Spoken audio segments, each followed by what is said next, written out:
L'été dernier, on a eu pendant 3 semaines une canicule assez forte sur la Moselle et globalement sur la France. Et c'est vrai que ça nous a impacté fortement parce que c'est une période haute.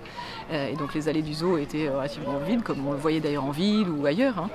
Donc on s'est dit qu'il fallait effectivement insister sur déjà le fait on n'est pas en ville, on est en forêt.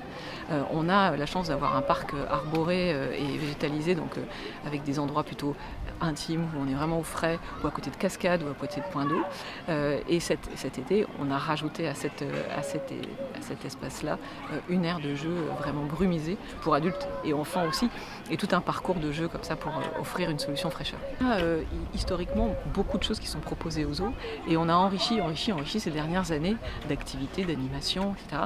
Et on s'est retrouvé avec un visiteur qui lui, avait du mal à se retrouver dans son planning de la journée. Donc comment construire sa visite à la journée? Donc on a apporté une réponse à ça avec un parcours, on va dire, conseillé dans un sens ou dans l'autre, parce qu'on sait que le zoo, on peut le prendre dans tous les sens possibles. Donc on sait qu'il y a plutôt des gens qui partent à gauche, par droite en rentrant, soit vers les otaries, soit vers les rapaces. Et donc on a accompagné le visiteur dans un jalonnement d'animation qu'on a corrélé au fur et à mesure de la journée.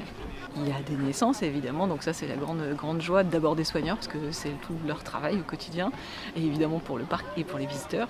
Donc la dernière naissance en date, c'est une petite otarie, ça fait depuis de nombreuses années qu'on n'avait pas eu de naissance, et donc là toute l'équipe est aux petits soins et le prénom est en choix en ce moment avec les visiteurs. Mais voilà, c'est la petite dernière naissance. Mais on a régulièrement des naissances et on a eu beaucoup d'arrivées cet hiver d'ailleurs, qui ont composé des couples. Donc nous avons maintenant 2 panthères des neiges, on a 2 petits pandas roux qui sont arrivés là au printemps, 2 hyènes. Voilà. Donc on a des couples qui se reforment et effectivement la promesse peut-être de bébés bientôt. Aujourd'hui le zoo se porte de mieux en mieux parce que effectivement on n'est pas resté à regarder la situation se détériorer. C'est vrai qu'on avait déjà engagé toute une stratégie liée à l'énergie avant la crise énergétique. Alors bien sûr, on est lourdement impacté, mais c'est vrai qu'on avait déjà initié le mouvement et tout le monde le sait, ça commence par les pratiques et l'état d'esprit par rapport à l'énergie. Donc ça, on l'avait déjà pu le lancer. Et on a eu un gros accompagnement aussi de la Chambre de commerce, de la région, de l'ADEME sur ce sujet-là qui est fondamental aujourd'hui. Pour un zoo qui consomme beaucoup parce qu'il faut rafraîchir, il faut réchauffer toute l'année ou traiter des bassins. Pour l'attractivité et la reconquête des visiteurs, on a travaillé vraiment pour un maximum de monde, c'est-à-dire aussi bien les enfants, les écoles, les familles, les entreprises, les groupes associatifs, etc. Tout le travail qui est fait aussi de partenariat pour qu'on voit le zoo et qu'on y pense régulièrement. Et puis un travail de fond qui se fait sur plusieurs années de modernisation, de rénovation de ce zoo. C'est 18 hectares d'un écrin magnifique, mais qui était resté un peu comme entre parenthèses, donc il faut réveiller tout ça et puis redonner les codes d'un site de loisirs pour que le visiteur s'y retrouve, avec des endroits pour se restaurer, avec des endroits pour se poser, avec une qualité de visite que les gens aujourd'hui attendent. En quelques mots, les perspectives prochaines, 2023-2024, ça va passer par, alors, à nouveau Luminescence, une 2e édition, encore plus forte, et le choix de lodge, je peux parler de ça. Tout à fait. Luminescence 2, c'est vraiment une pierre importante parce qu'on touche sur une période creuse au zoo.